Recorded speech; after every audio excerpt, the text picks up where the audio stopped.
So we realize that you may be a little nervous about putting your house on the market right now with things fluctuating and interest rates. So we're going to get to the point.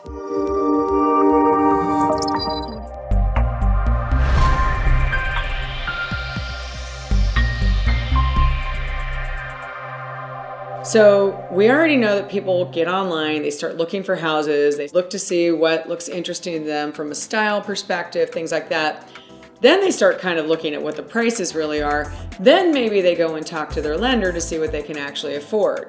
Affordability is the number one thing on everyone's minds right now. So we wanted to actually go over some of the numbers with you to give you an idea of what it means for a buyer when they're looking for a place. Because as we're trying to set your price as a seller, you have to think of two things. What did the comparative market analysis tell you about the potential of your price?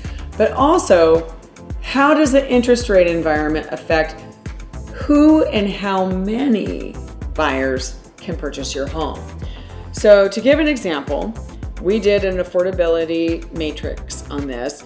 And if somebody in the rates that we had earlier in 2022, let's say when they started creeping up to the 4.5% range, somebody could potentially qualify at a $3,800 payment, and that house would be about $750,000.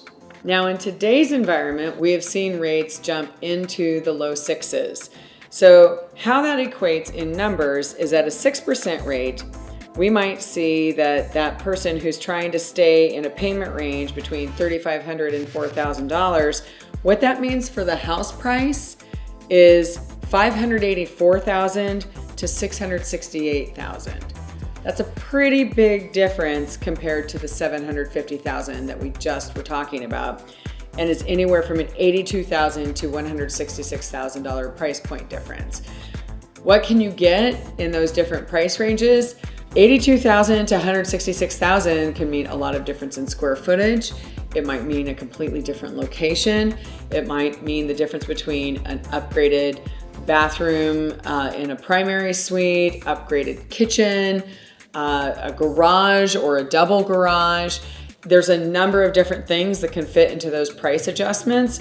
So when we're talking about affordability, we really have to talk about what does pricing really look like, and how do we strategize to try and still get you the most for your house while finding the largest number of potential buyers. One of the things that we're kind of bringing back in conversations today is a discussion about what's called buying down points.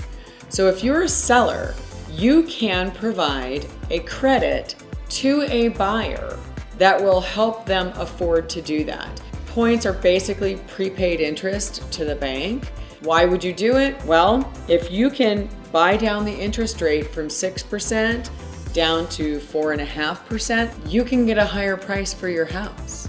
At the end of the day, giving out $10,000 to somebody in a credit could help you get an extra $70,000 to $155,000 in profit on your home.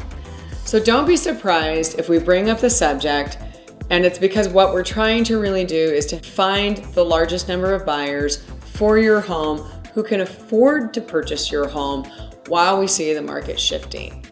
The reason you chose to work with Team Reba is because we have the knowledge, we have the experience, and we have the problem-solving tools to help you get the right results. So thanks for working with us here at Team Reba.